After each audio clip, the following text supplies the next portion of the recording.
I'm going to show how to can chili using a pressure canner. The following is the recipe for this delicious chili.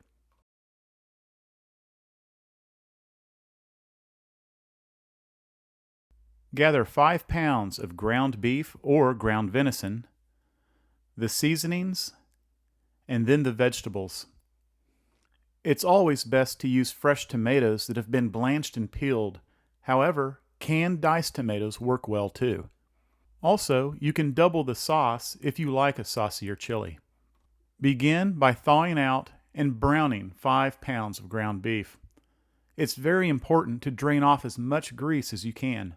Once the meat has been browned, transfer to a large pot. Prepare the vegetables next. Obtain 2 large onions, dice, and transfer to the pot on the stovetop.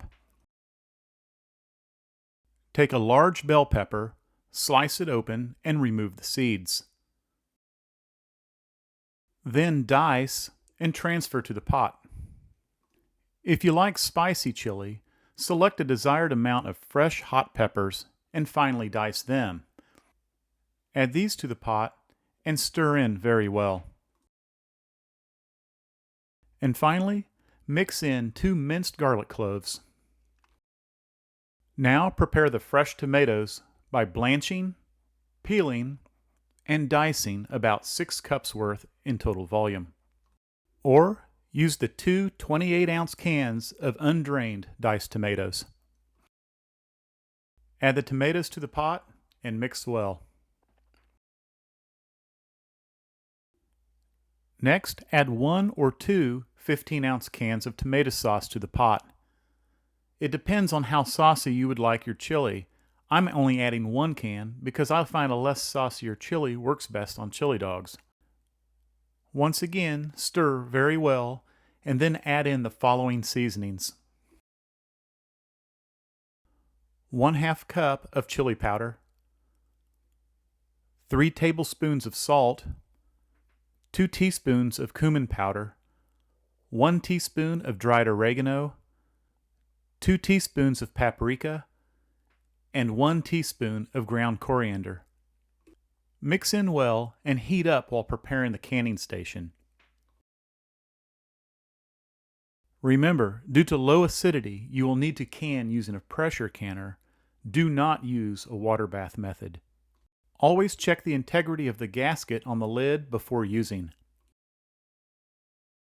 Place a rack in the bottom of the canner and then add about 3 inches of water. Turn up the heat and lay the lid loosely on top of the canner, bringing the water to a boil. You do not want to lock the lid on at this point. It's important to be well organized and set up. You have your canning utensils, hot sterile jars, rings, and lids that are simmering in a pot of water to soften the seal. You will also need a towel where the cans will cool once they're done processing. Once the chili has been brought to a low boil, turn the heat down and fill a hot sterile jar in this manner. Always leave an inch headspace from the top of the jar when filling. Then release any bubbles around the inner perimeter with a plastic knife. Wipe the rim clean using a paper towel. Remove a hot lid from the simmering pot and position on the rim of the jar. With the lid center on the jar, screw the ring down until you feel resistance. Then finish with a light tightening. You may want to use your fingertips to tighten it so you do not over-tighten. Using jar lifters, transfer to the pressure canner. Continue filling the rest of the jars in the same manner until the canner is full. If need be, you can use a second rack to add another level of jars in this manner. Next, lock the lid into place and remove the weighted gauge to allow the vent to steam for about 10 minutes. Then increase the temperature and return the weighted gauge to the vent. Monitor the pressure gauge, manipulating the heat until the desired pressure has been reached.